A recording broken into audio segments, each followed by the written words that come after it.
Hello mga guys, welcome back to my channel, Just Automotive mga guys. Back na yung cylinder head at nabanggit natin dito mga guys kung ano naging problema. Sabi ko dito pwedeng balbula, baka biyak o kaya singaw. Mga guys, parang nahulaan natin. Yan, tignan natin ha. Tignan nyo mga guys oh. Sa dumi po nito, bakit mo nagkaroon ng problema niyan? Nagtingas yung balbula. Kasi po mga guys, overheating po, sobra na po sa init yung makina. Hindi na hindi na makalabas yung init. Buti nga mga guys, ito lang. Hindi lahat ng exhaust. Kadalasan kasi mga guys, yung exhaust po diyan bumibigay, yun o. Mga guys, ang naging problema nito, loss compression. Ang ginawa natin dito guys, troubleshoot. Kaya lang mga guys, yung troubleshoot po natin dito hindi ko pinakita kasi mauubos yung oras natin dito. Ang ginawa ko lang dito mga guys, napakasimple. Pinagpalit ko lang po yung injector. Yung injector po na yung una po ang ginawa natin dito, ignition coil, pinagpalit ko lang, hindi lumipat. Yung spark plug po, pinagpalit ko, hindi lumipat. Yung injector, pinagpalit ko, hindi lumipat. Last na po, tinanggal yung spark plug. Tinanggal po natin yung spark plug, ginamitan natin ng compression test yun. Wala akong power. Kaya sabi ko, conclude tayo. Ibabayo yung yung cylinder head at i-check ko yung balbula. Baka mamaya meron pingas. Tama. Diba? Yan o. Alam niyo mga guys kung bakit po nakakaroon ng ganitong problema sa mga sasakyan. Minsan po niyan kasama po niya sa misfire. Halimbawa po yung ignition coil niyo po, pasira na po niyan. Kung wala na sa po niyan, kusang na lang po yan, nagbibigay, kung grounded po yan, kusang nagbibigay ng kuryente po niyan na hindi pa dapat magbigay ng kuryente. Sisirain niya po yung system po nun, magiging ganyan po yan. Pero mga guys, sa pinaka po sa lahat, overheat. Kung overheat po ang makina po, ito po yung kalabasan nito. Yan. Tapos mga guys, kasi nung dumating dito niyan, sinaksakan natin ng scanner, ang lumabas po misfire number 1. O di ba, pwede kung lumabas po ng misfire number 1, kung salangan natin ng scanner, wala akong ilalabas bakit lumabas lang po ng misfire. Yung pala yung mga guys, kung anong nagbigay sa kanya kung ano yung kumuha dun sa misfire niyan. Kasi po hindi niya naman sinabi na injector. Hindi niya po sinabi na ng harness. Hindi niya po sinabi na ignition coil. Alam niyo mga guys kung ano po nagbigay, bakit po nagkaroon ng check engine tapos nag-registered yung yung misfire? Knock sensor. Ito mga guys. Alam niyo mga guys, itong knock sensor po niyan, naka-centralize, may butas po niyan. 1, 2, 3. Meron parang tubo po niyan. Babasahin niya po yung yung putok ng ng makina, yung pag-burn. Nabasa ni knock sensor cylinder number 1. Nung dumating po niyan, ang ginawa natin, tinoubleshoot natin, yun nga po ang ginawa natin dito. Yung injector pinagpalit natin, yung spark plug pinagpalit natin, yung ignition coil pinagpalit natin. Tinoubleshoot po natin yung itong mga wire na to, itong deliver ng kuryente. Wala akong makitang problema. Kasi po mga guys, kung mag-base lang tayo sa scanner, ibibigay niyo po yung problema, yung ilalabas niyo po yung problema. Pero kailangan pa rin natin pag-aralan kasi po parang po niyan, parang sa mga doktor din o kaya sa mga ECG, tawag dito, CT scan. Sasalang mo po sa CT scan para makita natin yung problema. Ngayon po dadalhin po yan sa laboratory po niyan, pag-aralan kung bakit nagkaroon ng problema. Ganito rin po ito mga guys. kung sinaksakan natin ng scanner, hindi ibig sabihin po na yung may scanner po niyan makuha niya agad.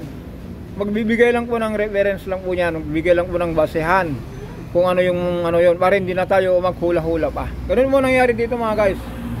Ang naging problema po nung dumating dito, check engine number 1 misfire.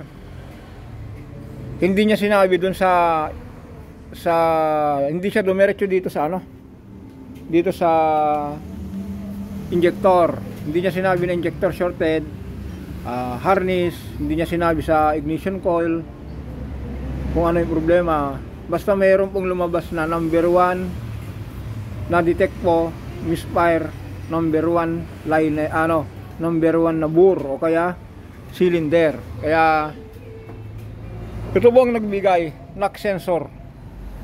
Siya po yung siya po yung nakakuha ng information po para po ibato niya sa ECU.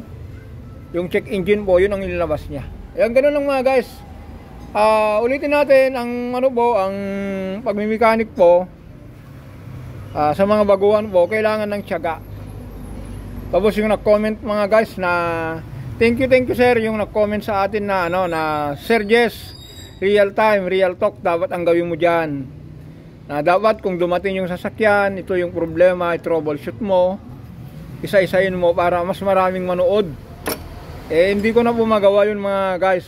Sir, hindi ko na magawa po yun kasi po dumating po ito, i-troubleshoot natin, humingi siya ng ng araw o oras.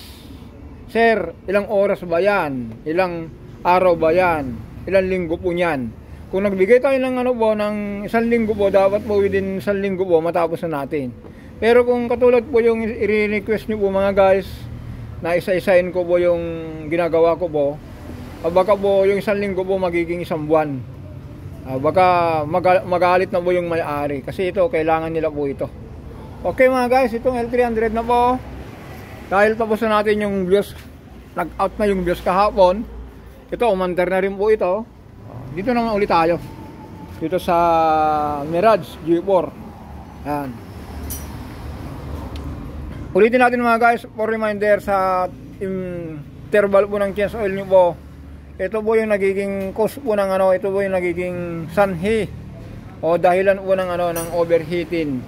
Nag-overheat po yung makina dahil yung langis po, nahihirapan na po yung makina, wala na yung viscosity niya. Tapos puno po niya ng ng namuong langis. Yung init po ng makina po, hindi na po kakayanin ng ng radiator supply yung ilabas yung init. Kasi po, yung kapal po nito, nag-i-stay po dyan yung init, yung mga namuong langis po niya, nag-i-stay po dyan yung init, hindi makahinga. Hanggang ganito po, inabot ng overheat, sa sobrang overheat po, bumigay po tawag dito, valvula, exhaust.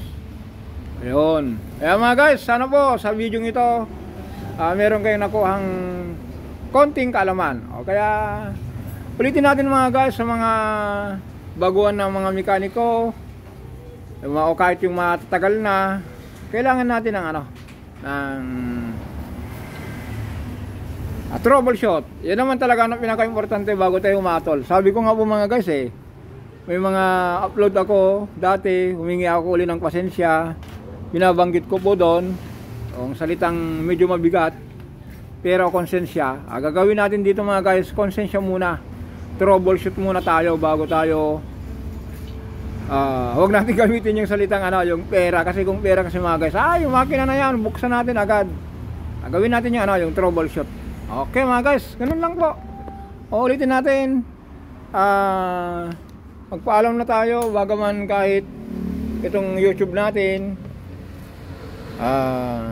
nabibitin po kayo dahil ganito na lang po ginagawa ko. Kung nakalas na sa ako pinapakita, hindi ko na po pinakita kung paano ko troubleshoot, kung ano yung mga ginawa ko po. Sabi ko po, minsan ulit-ulitin ko po, direct to the point na lang po tayo, wala nang paligo-ligo Kung sinabing pera, pera. Kung konsensya, konsensya. Di ba? Sige mga guys, hanggang dito na lang po tayo. Ulitin natin. Thank you po sa mga nagre-request doon sa video ko na sana gawin kong real time, real talk dito sa sa YouTube channel natin para mas marami pang nanonood. Pero yun mga guys, ulitin natin, hindi ko magawa po yun kasi matakaw tayo sa oras. Okay, hanggang dito na lang po tayo. Don't forget po to subscribe, like and share. Maraming salamat.